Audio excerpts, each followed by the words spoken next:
We're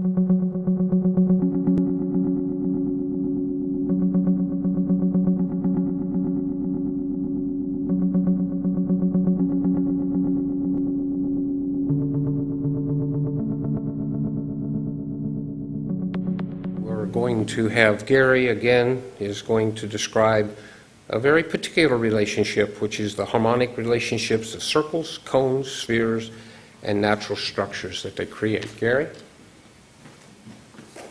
Thanks, Bill.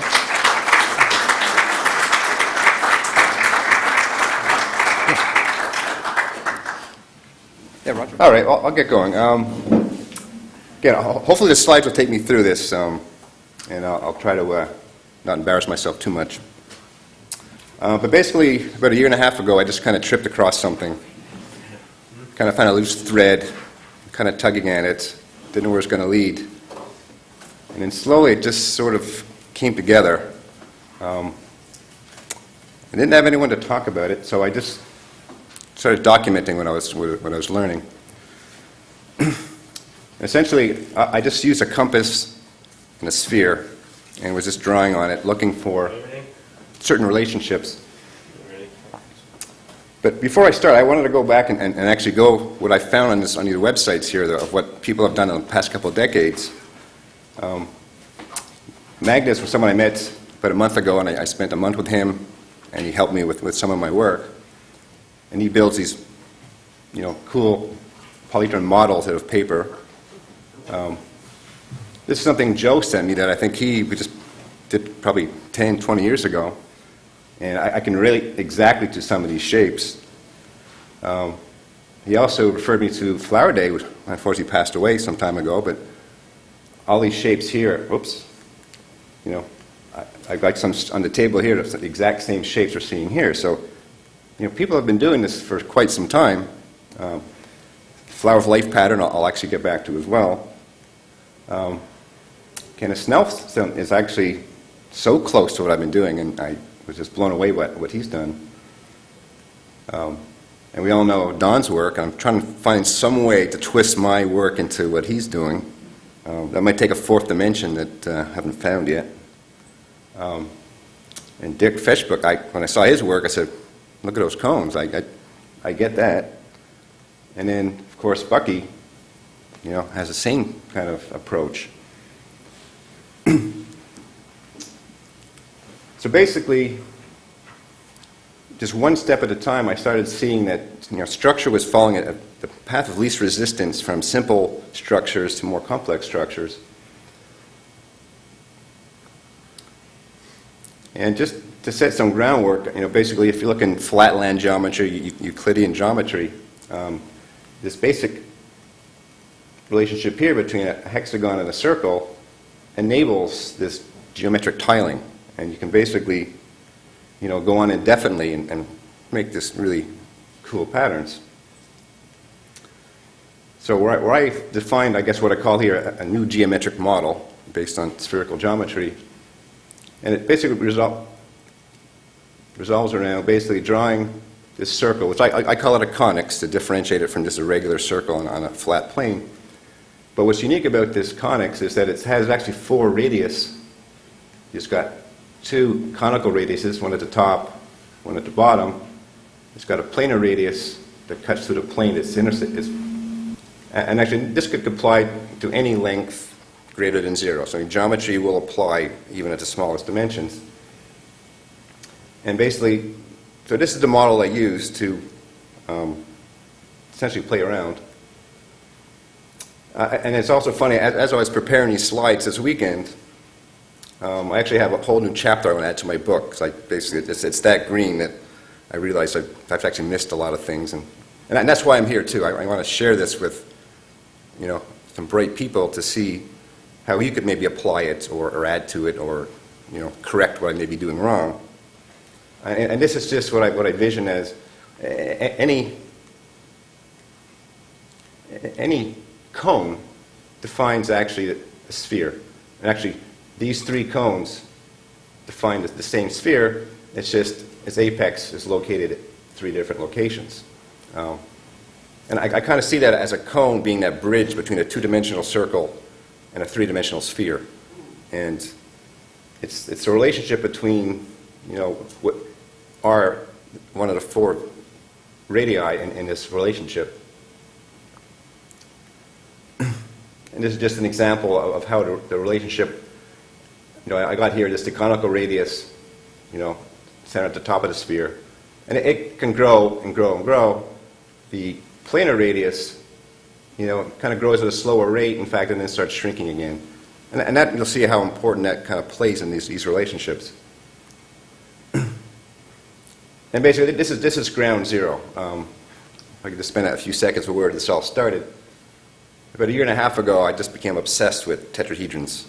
And I was drawing or building all shapes and sizes. I don't know if you ever saw that movie with Richard Dreyfuss, Close Encounters of the Third Kind. He was obsessed with building the Devil's Tower out of mashed potatoes and in his garden. Well, my wife would start saying, "What are you doing?" I have 30-foot tetrahedrons in my backyard, swinging my kids around on it. And at one point, I thought actually I invented a cool beach tent made out of a tetrahedron. And I've got some close friends in Ottawa, Canada. I said, I'm going to go up there, show them my idea, and start a business. I showed it to them, and they were underwhelmed. So it was, I said, okay, well, I haven't seen you guys in a while, so let's just have, chill out and have some fun. And the day before I left, a close friend of mine, Jim McCarthy, he says, Gary, he says, I know you. And I said, I don't think you want to get bogged down in starting a business and worrying about the finances. And he says, you do your best work in the shower. Go home and just invent something. Go back to inventing. And actually, I had a 9-hour drive to go home. I said, I think he's right. And it did free me up a little bit from the business aspect of it. But I still stayed on this little tetrahedron kick. And I made a whole series of tetrahedrons out of modeling clay. And I just started putting together to see what it would build. And then this shape, icosahedron, I'm not sure if I can pronounce it. I've never seen it before. But I just immediately saw the sphere that encompassed the vertices of it.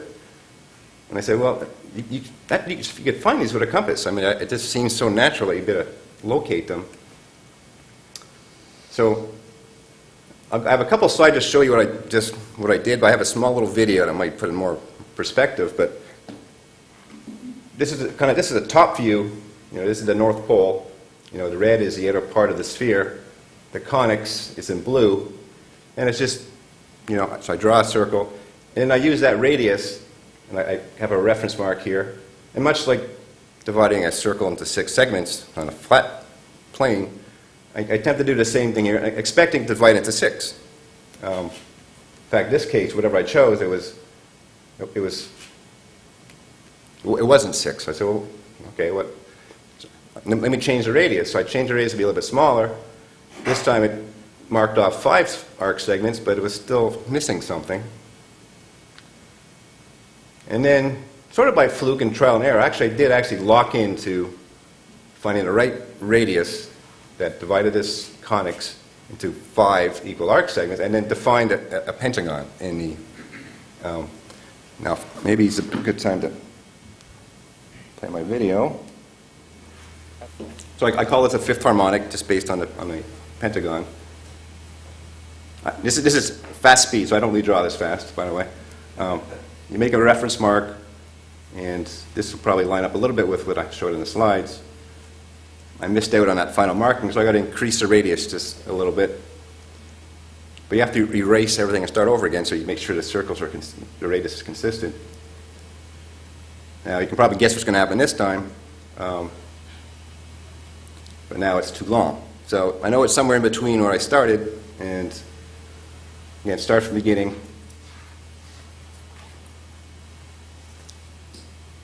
At this point, it's the same video. I expect it's going to line up perfectly.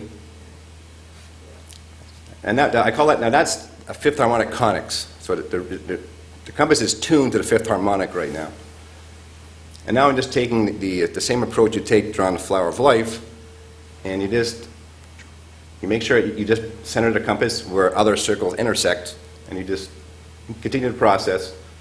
And after 12 circles, or 12 conix, the whole pattern converges upon itself.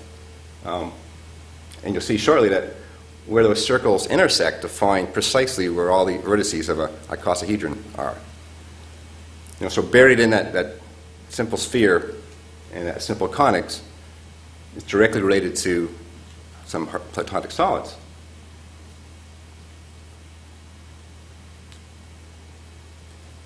And when I saw this for the first time, I got chills down the back of my neck, and I want to find out more about this. And I looked for months. There was just nothing on the internet that was close to that. So that was just the same thing I showed here, but in video form. And quite simply, it's just a compass is locating the vertices on it. It looks simple now, but at the time I didn't quite know where I was headed. After a while, after I drew hundreds of these patterns before I said, well, is there a fourth harmonic? I mean, why wouldn't there be? And that just required the radius to increase slightly to the point where now the markings of the radius mark off an inscribed square. That's the top view, and actually this is from a side view. And this is one special case where actually these are great circles that are involved. And the resulting, what I call a harmonic note, this would be the basic fourth harmonic note here. So at that point I said, well, to give it some legitimacy, is there a general formula I could use to tell me why this exists at all? So I went back to my basic geometric model here, and if I go ahead, I think I can show you. There's three basic triangles that are interrelated to each other, and there's a very simple geometric relationship here with this triangle. This other triangle here is this simple, another trig relationship here. And in this case, this is just a chord angle of the inscribed pentagon, just described in this manner. And it's just by substitution, so I just come down to a very simple, this angle omega is a function of just w, which is the chord angle. And if I plug in w for the pentagon or for the square, it corresponds exactly with the measurements I found. But now I can go on and explore, is there a third harmonic? Because I know if it's an inscribed triangle, this is the chord angle, and this turns out to be predicting what the radius is. Now what was a little bit difficult to deal with is that with this length of conical radius, the compass goes into the southern hemisphere, and now your point is perpendicular to the surface of the sphere, and it just doesn't stay well. So initially, I thought I could take a shortcut and use the shorter radius that would be on the south pole to draw it. And that didn't converge on a pattern, so I had no choice but essentially to create a spherical compass that could get you reach down into the southern hemisphere. And that enabled the harmonics below the fourth harmonic to be discovered. So actually I can show you the pictures here. So actually, in this case here now, the conix here was below the equator, and that's difficult to draw with a classical compass. But then you'd actually move your compass down to the conix itself and start marking off. And once you get it tuned correctly, now you've got the equilateral triangle. At that point, all the platonic solids were the main platonic solids were all discovered. And actually, it's okay, Mike, I'll move on. Yeah, I'm fine. Okay.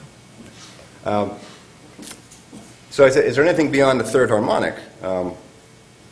If I looked at the trend from the fifth harmonic as a pentagon to a square to a triangle, there wasn't a two-sided polygon, so I didn't look for a month or two until I said, well, I'll just take, what the progression would be in a chord angle. The next step would be 2 pi over 2, and it predicted a conical radius of root 3. So I went ahead and basically started constructing that. Again, it is more difficult with the length of this conical radius, and what I found out by mistake was I was using a lead pencil in the beginning, and as the lead pencil started wearing down, the radius started changing. So it took me days to converge on a pattern because the radius kept on changing for each new circle I was drawing. So that was frustrating. I spent 3 days until I started using a dry erase marker that didn't kind of wear down and made me converge a little earlier. But this was a little different relationship because now there's no overlap what we were seeing in the previous ones. They just fully abut each other and create 3 abutted conics. And I didn't recognize what that was until about a month later. And actually, it's related to a triangular prism. So we've got the platonic solids, and then what we found here in the second harmonic is a triangular prism. I have read in some books some special relationships and what that may mean. I don't know, to tell you the truth. But this whole second harmonic has a lot of interesting relationships. What would fit in this void here is a circle of a half inch or half a unit. It's a perfect fit.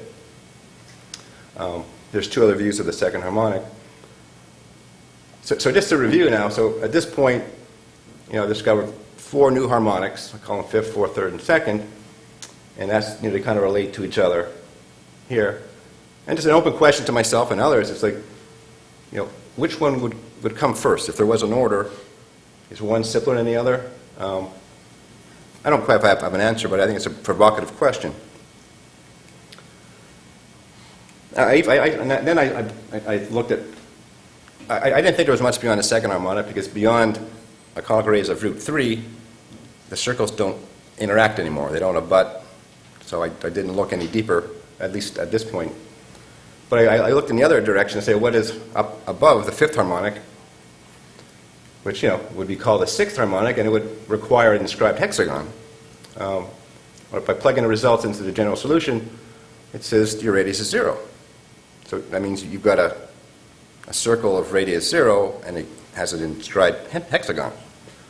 Kind of conflicting to some extent, unless my interpretation is, well, it's tell me that when you got no curvature, then the inscribed pentagon would be a hexagon, which is our flatland Euclidean world, I suppose. And that's an observation and speculation on my part still. But if you see now, actually, let me just a little animation here. So if you look progressively from the second to the third and up to the fifth harmonic, and the radius is decreasing, it converges to the little point where the sixth is predicted.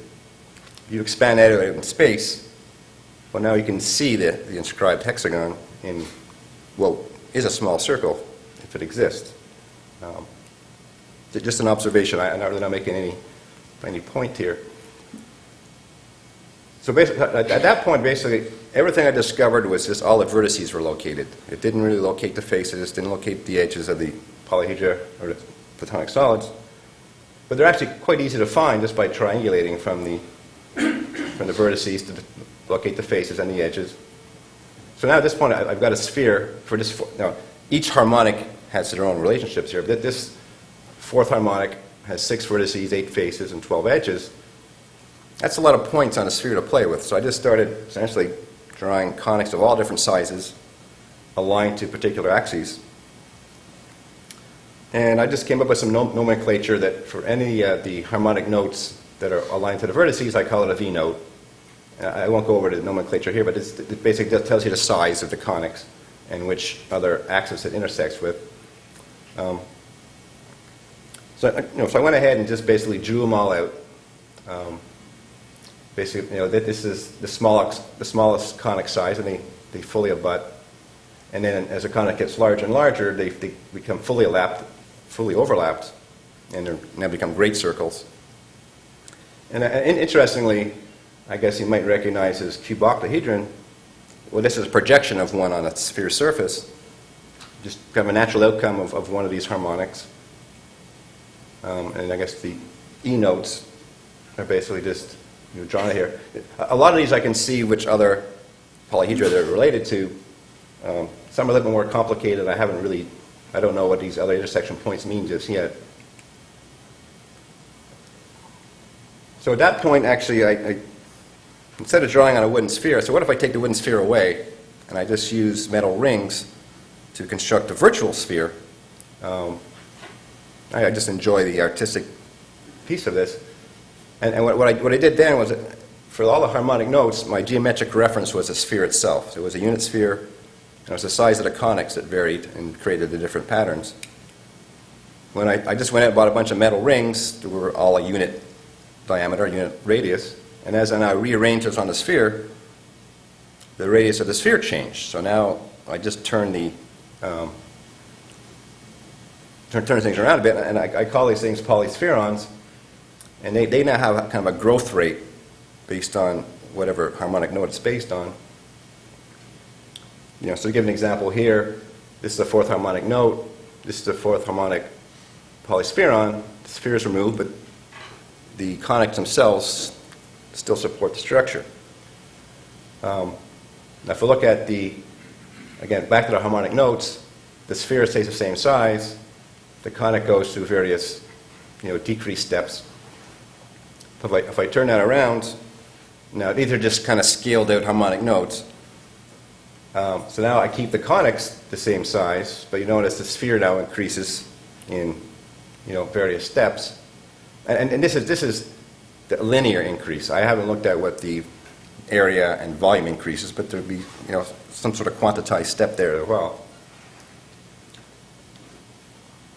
And this is kind of a composite view of what we just saw in this previous page.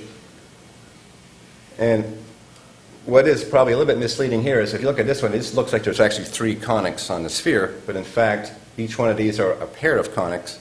There's actually 6.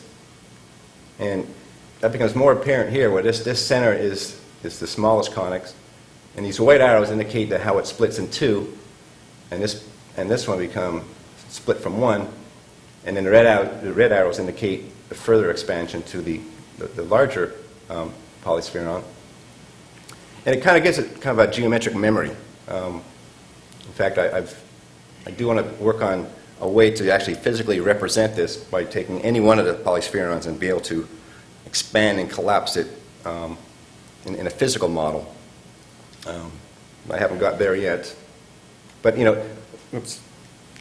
but each one of these steps are the discrete quantities that are very simple fractions or fractions of roots. Now, this next step now I'm into the third phase of my structures, and this is just a kind of a vague. Don't relate that to anything you've seen earlier. But what I'm trying to demonstrate here is that if you go back to the largest of these polyspherons where they're fully abutted, well, now I just say now each conix is going to grow at a uniform rate,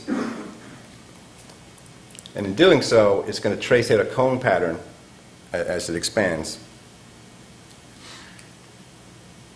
So if you look at it in sequence now, we've got the harmonic note here, you got the polyspheron that now increases in size, and then now as the conix themselves uniformly grow, it's going to trace out a cone structure, and now it can grow much, much larger. And it also now has more increased rigidity in structure because now we've got the surface of the cone that's going to support the structure. I haven't finished that slide yet. Now this is just a view, various views of what I call a hexaconix. But what's interesting though that there are various ways now these things can build upon themselves and grow and bond in various ways. This bond right here is kind of a flexible bond. It stays in place, but it's got some flexibility. When you join it at the vertices, it's very rigid, and it doesn't bend. Now you can also take the cones themselves and just kind of break apart the hexaconix, and all these nice cone shapes. There's an indefinite number of patterns that these things can form, just with their natural shapes. What became more interesting was by truncating these cones, it kind of gets the apex out of the way and doesn't interfere with itself as much. And this kind of leads to even more complex. And I'm not making any predictions or any statements here, just observing what structure could evolve into. And then here are just a few things that probably can visualize a little better. I'll just go through these quickly. But now you can see how these things can continue to grow and grow, just only limited by your imagination. And some of these almost get to almost organic in nature. I'm not sure what it means either. You can even combine different size shapes and just they kind of self-couple each other. Oh, that was a question that you get a free book if you can answer this one. But actually, I think that's about it. I don't know if we have any time for questions or... Yeah, we have 34 minutes. Thank you.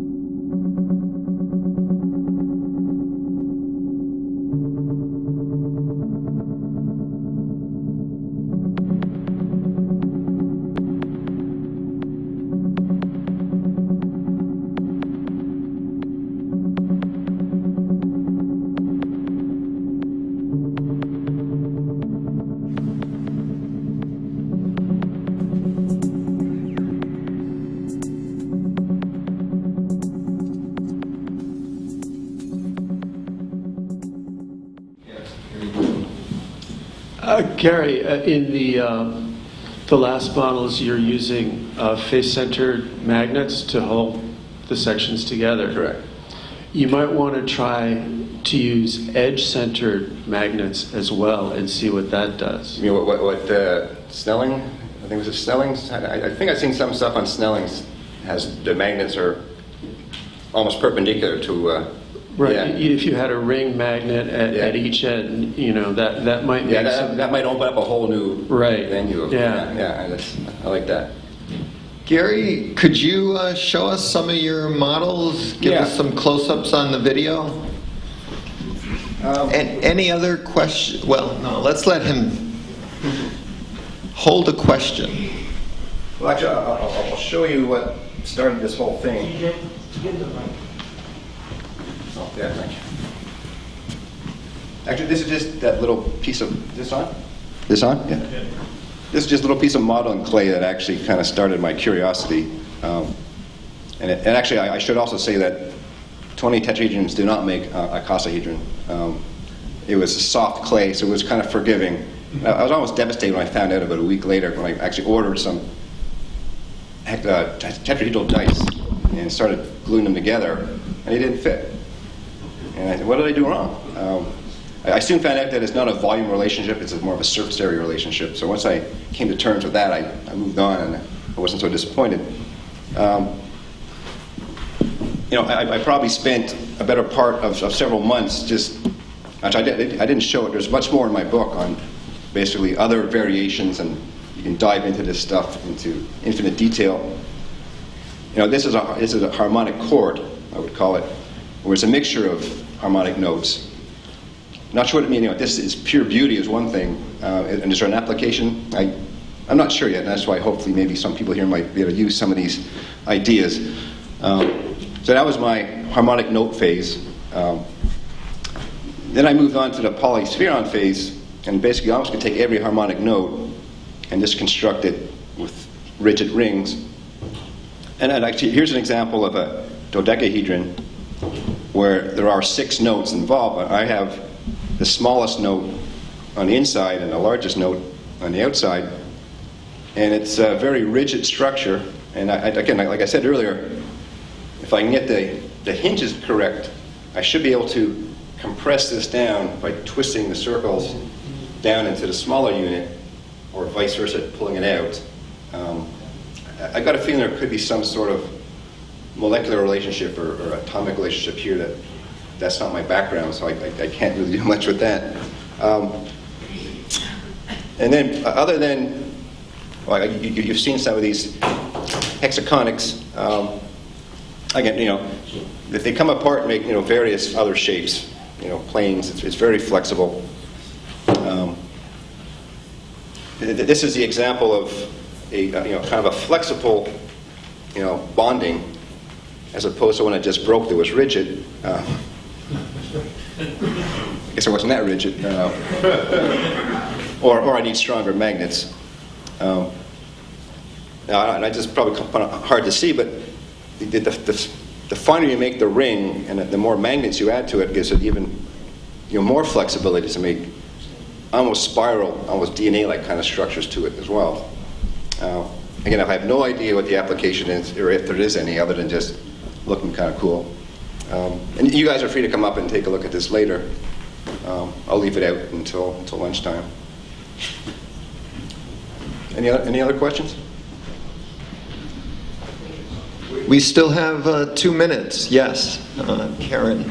I was just wondering if you've ever seen, there's a traditional Japanese craft called temari. Yes. That the mechanism for dividing up the ball uses a pin in one position and thread wrapped around so that you get basically the same thing you were doing with the dry erase, but you're doing it by measuring that length out with a piece of thread. I was wondering if you'd seen that. There's an incredible diversity of forms that are very similar to the design you've come up with here. In fact, that was probably one of the first hits I did see when I was surfing the internet to look for anything similar. And I mean, it looks like a fascinating science, and it's been around for quite some time. And if I believe, if I understand it correctly, it's all great circles. I don't think they used any small circles in the arrangement. I mean, it doesn't take anything away from it. But I mean, I was actually curious what drove them. I try to look if there's any geometry behind what they were doing, that could describe it. I mean, it looked like a pure art form, which was beautiful. But no, I have seen it and very, very impressed by it. Was it just an intuitive feel? It's like an art form I would take. Right? There is some geometry. Yeah, I'm sorry. It's Yeah. an intuitive art form, and that's what makes it, I think, so creatively elegant. How is that art passed on to others? Is it just sort of basic artistic? Well, the Asian way is much more, teaching, the way that master teaching class, and this is the way they like to pass things down. Yeah. I think they did that for 3 reasons. Number 1, so it could be a hands-on, which of course goes back to Bucky's idea, and number 2, so the master, as you know, that's the process, could kind of see how good the student really was to pass on more secrets and more secrets. This was just the Asian elegant way. Yeah. Like, that's another example. I showed maybe a half a dozen examples at the beginning of the presentation, and there are many more like you suggest. Somehow I found a way to relate it to geometry, and I think that's a common underlying thread that may help, make other applications for this feasible. Okay. Finish up. Okay. Thank you.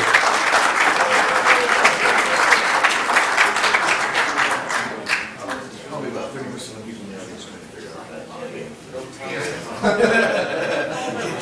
It's not a time to throw that out.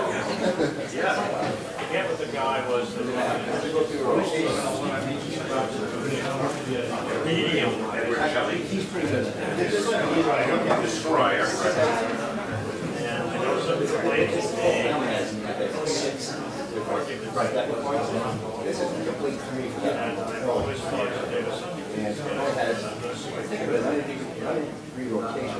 they spent about an hour last night playing around with their too. In bed, I was eating and stuff.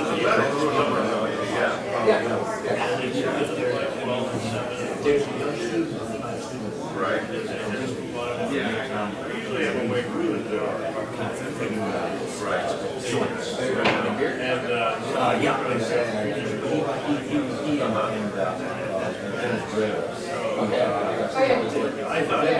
thought initially I thought by the end of the hour, I think, oh, good. Oh, good. That's a real, yeah.